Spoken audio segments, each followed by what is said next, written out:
Hi, అందరూకి వందనాలండి. అందరూ బాగున్నారండి. ఇది మా ఇల్లు అండి, పువ్వుల మొక్కలండి. వీడియో తీయలేదండి వేళ.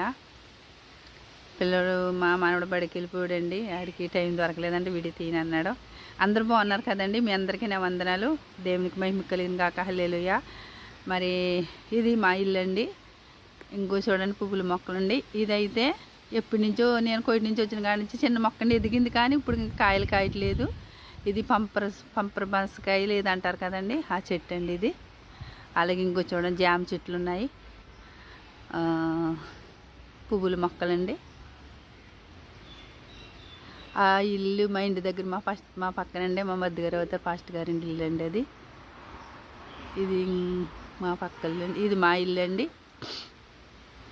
ఇల్లు ఎప్పుడో కట్టానండి నేను, ఇప్పుడు కాదండి కడతా. చాలా కాలం అయిపోయింది ఇల్లు కట్టి. అది మా ఇల్లు అండి. నేనండి సుజాత వాళ్ళ అక్కని, ఇండియాలో ఉన్నాను. మీ అందరికీ నా వందనాలండి. బాగానే ఉన్నారు కదండి అందరూ. ఈరోజు మరి సోమవారం అండి, నేను ఆదివారం అందరూ చర్చికి వెళ్ళారు కదండి. అంటే మరి కొయ్య దేశంలో అయితే వెళ్ళే వాళ్ళు వెళ్తారు, చుట్టి ఉన్న వాళ్ళు వెళ్తారు, మరి సెలవు లేని వాళ్ళు వెళ్ళరు కదండి. మరి కొంతమంది వెళ్తారు, కొంతమంది వెళ్ళరు. అందరికి ఒకే రోజు సెలవు ఉంటుంది కదండి. దేవునికి మహిమ కలిగిన గాక. ఇంకేంటండి, అందరూ బాగున్నారు కదండి. అమ్మ దేవదేవుడు మిమ్మల్ని అందరినీ దీవించి ఆశీర్వదించిన గాక, ఆమేన్. అలాగే మరి మీరందరూ కూడా నా గురించి కూడా ప్రార్థన చేయండి. నాకైతే చాలా బలహీనతగా ఉంటుంది. మరి ఇంకేంటమ్మా, అందరు బాగున్నారు కదండి. నా గురించి, మా కుటుంబం గురించి, మా బిడ్డల గురించి, అందరి గురించి ప్రార్థన చేయండి. నేనైతే కొంచెం చాలా బలహీనతగా ఉంటుందండి, ఒంట్లో బాగలేదు. కానీ ఇల్లు ఎప్పుడో కట్టాను, ఇప్పుడు కదండి కడతా.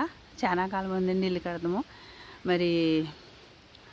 మరి ఇల్లు మరి తర్వాత పిల్లలు మరి ఎలా కొట్టుకుంటారో తెలియదు. నేనైతే ఇల్లు కట్టి అప్పుడే వద్దంటే 20 సంవత్సరాలు దగ్గరికి వస్తుందండి. 20 సంవత్సరాలు అయిపోద్దండి ఇల్లు కట్టి. ఈ ఇల్లు అయితే మా మధ్య గారి ఇల్లు అండి. మా తోడుకాళ్ళలో కోయిట్లో ఉందండి. నేనైతే మానేస్తాను. ఇల్లు మా మధ్య గారి ఉందండి. అంటే భూమి కోటికి వెళ్ళిన తర్వాత ఇద్దరం కొన్నామండి, భూమి కొని కట్టుకున్నామండి. ఇంకేంటమ్మా, ఇదిగోండి ఇది బత్తకాయల చెట్టు అంటే ఒకే ఒక కాయ కాసిందండి. ఇది మళ్ళీ కాయట్లేదండి. మరి ఏమనుకుందో ఏంటో తెలియదండి, కాయట్లేదండి. ఇంకోండి ఇక్కడ జామ చెట్టు ఉందండి. జామకాయలు చిన్న చిన్న జామకాయలు చాలా మరి కాసిందండి, ఇంకా పెద్ద అవ్వలేదు.